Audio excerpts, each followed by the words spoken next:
আসসালামু আলাইকুম, কেমন আছেন সবাই? আশা করছি সবাই খুবই ভালো আছেন। আলহামদুলিল্লাহ আমিও খুব ভালো আছি। Welcome to my channel Ruma kitchen. আজকে আমি আপনাদের সঙ্গে যে রেসিপিটা শেয়ার করছি সেটা আপনারা প্রথম থেকে শেষ পর্যন্ত দেখতে থাকুন। আশা করছি আপনাদের খুবই ভালো লাগবে। আজকে আমি রান্না করছি মসুর ডালের বড়া দিয়ে আলু দিয়ে একটা তরকারি।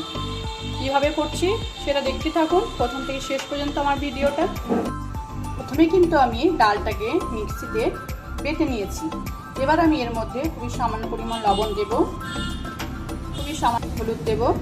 ডালের সঙ্গে কিন্তু আমি দুটো কাঁচা লঙ্কা একসঙ্গে পেস্ট করে নিয়েছি। এবার আমি এটা হাত দিয়ে ভালো করে মাখিয়ে নেব।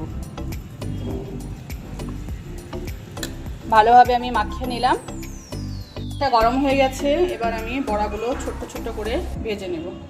খুব বড় সাইজের বড়া আমি বানাচ্ছি না, আপনারা আপনাদের মতো করে করবেন।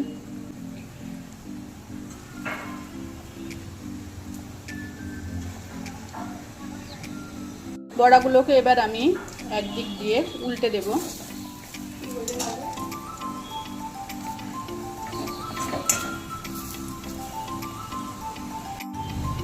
বড়াগুলো আমার ভাজা হয়ে গেছে। এবার কিন্তু আমি তুলে নেব।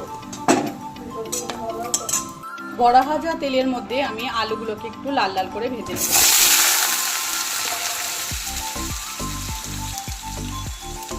ওর মধ্যে পরিমাণ মতো আমি হলুদ দিয়ে দেব, পরিমাণ মতো লবণ দিয়ে দেব। এই আলুটাকে আমি লাল লাল করে ভেজে নেব। আলুটা দেখতেই পাচ্ছেন আমি লাল লাল করে ভেজে নিয়েছি।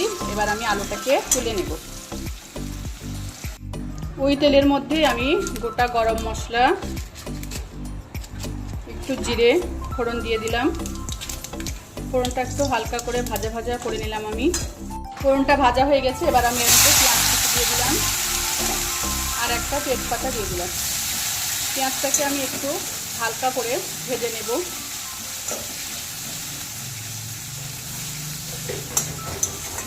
পেঁয়াজটা আমি হালকা করে ভেজে নিয়েছি। এবার আমি এর মধ্যে কয়েকটা কাঁচা লঙ্কা আর টমেটো দিয়ে দিলাম। হালকা করে নেড়ে নেব। একটু লবণ দিয়ে দিলাম, তাড়াতাড়ি নরম হয়ে যাবে টমেটোটা।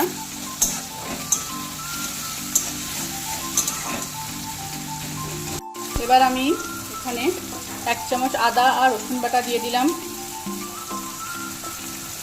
পরিমাণ মতো হলুদ গুঁড়ো দিয়ে দিলাম, পরিমাণ মতো জিরে গুঁড়ো দিয়ে দিলাম।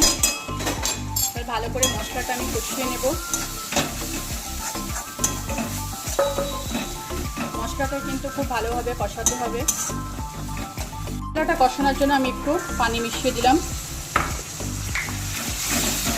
ভালোভাবে নেড়ে নেব। তেল ছাড়া অবধি মশলাটাকে আমি কষিয়ে নেব। খুবই সামান্য পরিমাণ আমি লঙ্কা গুঁড়ো দিয়ে দিলাম। দেখতেই পাচ্ছেন বন্ধুরা, মশলাটা আমি কিন্তু খুব ভালোভাবে কষিয়ে নিয়েছি। এবার কিন্তু আমি এর মধ্যে আলু আর ডালের বড়াগুলো দিয়ে দিলাম। ডালের বড়া আর আলুগুলো দিয়ে আমি ভালোভাবে কষিয়ে নেব।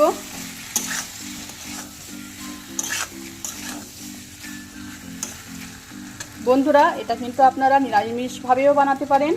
আলু আর ডালের বড়া দিয়ে আমি কিন্তু ভালোভাবে কষিয়ে নিয়েছি। এবার কিন্তু পরিমাণ মতো আমি পানি মিশিয়ে দেব।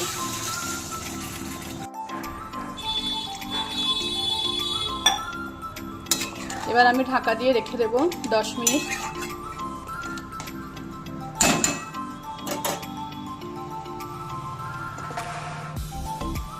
বন্ধুরা, রান্নাটা কিন্তু প্রায় আমার শেষের দিকে। আমি এবার খুবই অল্প কিছু 2-4 দানা চিনি আমি এর মধ্যে ছড়িয়ে দিলাম। তাহলে কিন্তু টেস্টটা ভালো হবে। দেখতেই পাচ্ছেন কত সুন্দর দেখতে লাগছে। আপনারাও কিন্তু বাড়িতে অবশ্যই একবার ডালের বড়া দিয়ে আলু দিয়ে রান্না করবেন। আপনাদের কিন্তু খুবই ভালো লাগবে। কমেন্ট করে জানাবেন কিন্তু আমাকে যে আমার রান্না আপনাদের কেমন লাগছে। রান্নাটা যদি ভালো লেগে থাকে তাহলে অবশ্যই আমার চ্যানেলটিকে সাবস্ক্রাইব করবেন, কমেন্ট করবেন এবং একটা লাইক দিয়ে দেবেন। কেমন লাগছে আমার রান্না আপনারা কিন্তু অবশ্যই আমাকে জানাবেন। আজকে আসছি, আবার কোনো দিন নতুন রেসিপি নিয়ে আপনাদের সামনে হাজির হব। খোদা হাফেজ।